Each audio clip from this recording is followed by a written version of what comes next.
तो मरीच ऋषि को कला नाम की कन्या का विवाह किया, अत्रि ऋषि को अनसुईया नाम की कन्या का विवाह किया, अंगिरा ऋषि को श्रद्धा नाम की कन्या का विवाह किया, पुलस्त ऋषि को हविर्भू नाम की कन्या का विवाह किया, पुलह ऋषि को गति नाम की कन्या का विवाह किया, और क्रतु नाम को क्रिया नाम की कन्या का विवाह किया, भृगु ऋषि को ख्याति नाम की कन्या का विवाह किया, वशिष्ठ ऋषि को अरुंधति नाम की कन्या का विवाह किया, और अथर्वा ऋषि को शांति नाम की कन्या का विवाह किया। 9 कन्याओं का विवाह किया, बिटिया आदमान को प्रणाम किया और जंगल की ओर प्रस्थान किया। बोल भक्त वत्सल भगवान की। तो भगवान का भजन किया। भैया जीवन मिला भी इसीलिए, भजन करना ही चाहिए। ठीक है, कई बार कुछ लोग होते हैं, महाराज खूब भजन करता हूँ, खूब पूजा करता हूँ, पर मन महाराज मन में उथल पुथल रहती है, कुछ ना कुछ समस्या बनी ही रहती है।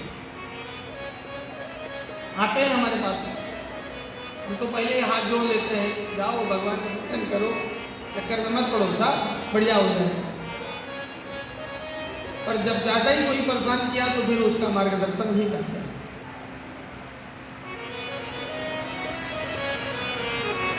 हम जीवन में भक्ति करें तो इसका मतलब ये नहीं कि हमारे कष्ट दूर हो जाएंगे। और ध्यान से सुनेंगे, ये जीवन का सूत्र है।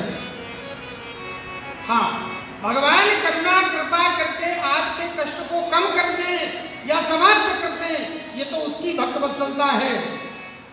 परंतु हमारे जीवन के कष्ट दूर हो जाएं, इसके लिए भक्ति करें तो ये भक्ति नहीं कहलाती, ये भक्ति नहीं है,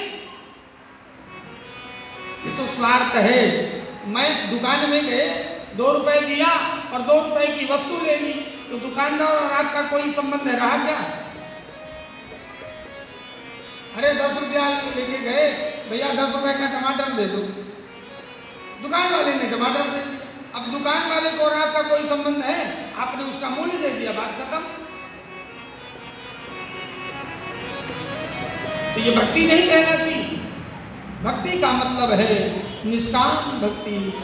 सकाम भक्ति 2 प्रकार की होती है, एक सकाम और एक निष्काम। सकाम का मतलब मुझे आपसे कुछ आशा है, कुछ चाहिए,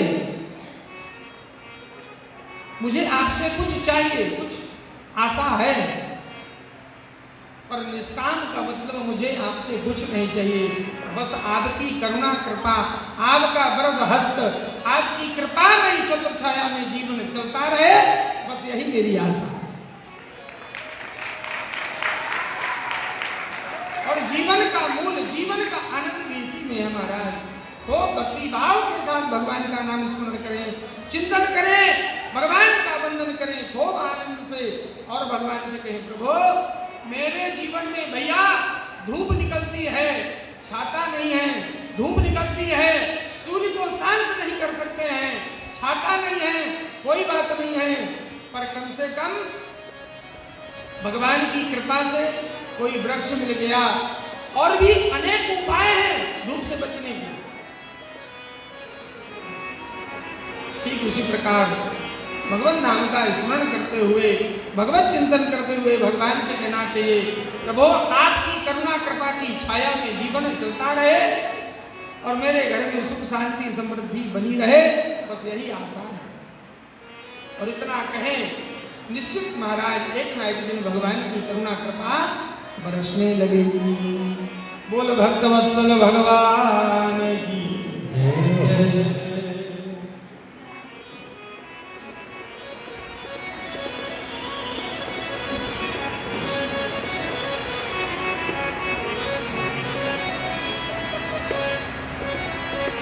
उसके बाद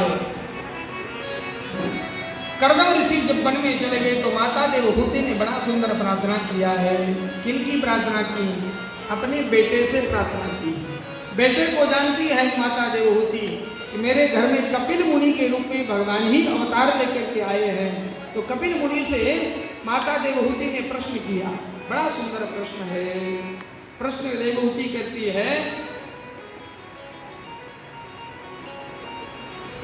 प्राणी के मन में इंद्रियां हैं,